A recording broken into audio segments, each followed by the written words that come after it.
Ha? Hindi pwede yun. Christy, be reasonable. Anak ko rin si Tori. Siya yung flower girl ko eh. Kailangan nandun siya sa special day na yun. Reasonable? Okay, Jordan, anak mo nga siya, pero anong ginawa mo? Ha? Di mo nga kayang ipagtanggol o protektahan kay Shaira eh. Kitang-kita mo, takot yung bata. Pero ano, kinampihan mo siya, di ba? Mas naniniwala ka pa sa drama niya na sinaktan ko siya. Kaya pasensya ka na, Jordan, ha? Kasi ginagawa ko lang naman to para sa kapakanan ni Tori. Wala. Hindi siya pupunta sa kasal. Nakapag-desisyon na. Pero Christy, Wala na, Jordan. Yun na yun. Kung wala ka nang idadagdag pa o sasabihin pa, makakaalis ka na.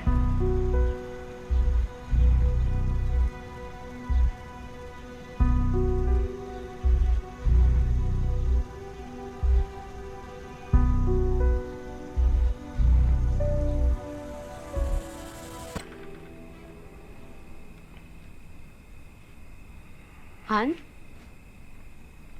Han, alala ako sa'yo. Bakit hindi ka sumasagot sa text at saka sa tawag ko?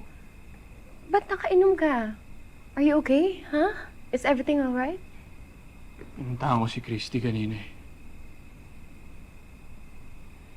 Hindi niya pinayagan si Tori na pumunta sa kasal natin. Ano? Nababaliw na ba siya? Hindi niya pwedeng gawin yon. Dapat kinausap mo siya, sabihin mo, huwag niyang gawin yon. Nakiusap ako sa kanya pero nagmatigas siya. Why is this happening to me?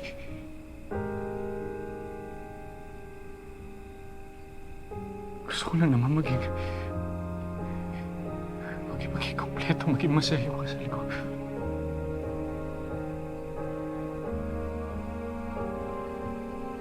Yung sama-sama na nga nang wala yung kapatid ko. Wala yung best man ko. Hindi ko alam kung nasan siya. Pati sarili ko anak hindi makakapunta.